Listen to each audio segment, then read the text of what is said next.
From Washington, D.C., Roland Martin. Good morning. Good morning, Tom, Sybil, and Guy Torrey. I hope all is well. Yes, sir. Everybody is focused, of course, on the upcoming primary there in Florida, taking place next Tuesday. Actually, taking place August 27th. Actually, next Monday, I'm sorry.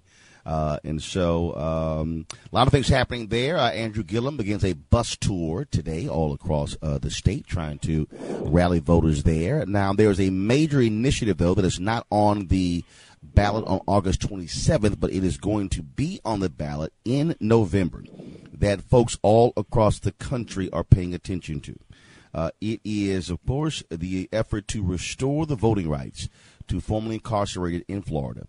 Upwards of 1.5 million people are estimated not to be able to vote. A significant number of them are African American. Joining us is the man who's behind that proposition, who is leading that team, Desmond Meade of the Florida Rights Restoration Coalition.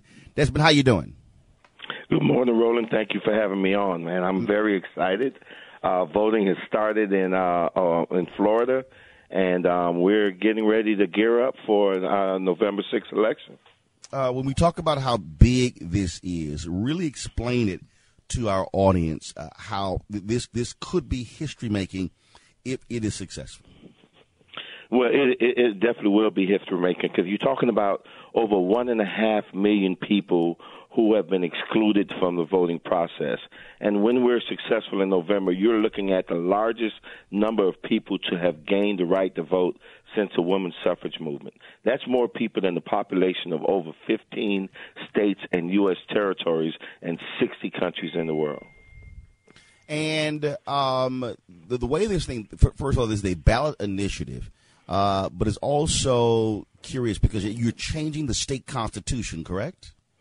Yes, that's exactly what we're doing, and we're doing it in such a way that is like so exciting because it's done through a grassroots, organic grassroots effort. Citizens of Florida, voters, signed over 1 million petitions in over 15 congressional districts, and they demanded that this be placed on the ballot. And so we're very excited about it. Right now, it's the only constitutional amendment that's going to be on the ballot that was put on the ballot by the voters and that was led by the voters from the very beginning. Also, what this also does is this is not something that that legislature, the Republicans control there, they can somehow just say, well, we're going to ignore. But you do have something there. This is not a majority deal. You need at least 60% of those voting in November to vote for this, correct? Yes, most definitely. Florida is one of the toughest states. They make it very difficult for citizens to take matters in their own hands. But we're very excited about this initiative because as it stands today, we have over 74% support of this initiative. And so we're very hopeful. You know, what our main concern right now is just making sure that more and more people are aware that Florida has a broken system and the more people come out and turn out to vote like this was a presidential year. We need everyone to come out who has registered to vote to make sure that they're turning out for this general election and they're letting their voices be heard because we know that, especially with the criminal justice system and the war on drugs, that this definitely disproportionately impacts communities of color. And so we need all of the mamas, the uncles, the cousins, the second and third cousins, even the play cousins to come out and vote for this because someone has a loved one who cannot vote because of a past mistake they've made. 1.5 million. How many of those are male and female? Yeah. See, that's a great question because what we do know, and we don't have the exact numbers on that, but we know that women are the fastest growing demographics in our prisons. And over the last 10 to 12 years, they've grown over like 700%. And so there is a significant amount of women who are definitely impacted by this. But the one number that we do have is that 1 in every 4 black men in the state of Florida cannot vote because of a process. 1 in 4? 1 in 4. Wow. Yeah. Desmond, but this is not just African Americans. I mean, you got white folks who are now realizing that this is also a huge issue affecting whites who have been in prison. Well, I tell people all the time, Roland, that this issue is like a tumor, a cancerous tumor. While it was originally intended to keep African-American slaves from voting during the Jim Crow era, it has spread throughout the entire body, and now it impacts more whites than it does blacks. And so in Florida, African-Americans only account for a third of the total amount of people who can't vote because of past mistakes.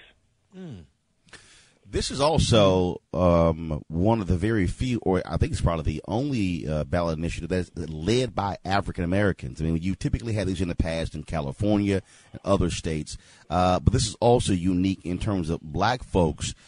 Yourself, your wife, and others, y'all have been leading this effort, this charge. So let me tell you, Roland, I'm so proud of this, and I'm excited about it too as well, because so many times, the African American community have been called to come out to vote for things that other people might be leading.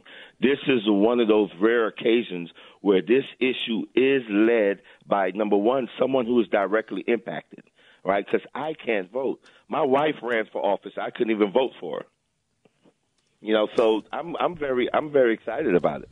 How can folks get more information to help you make this happen in November? They can hit me up on Twitter, Facebook at Desmond Meade, Instagram as well. To get more information, to get plugged in, I'm 24/7. Florida Restaurants, FRCC. So go to the website as well.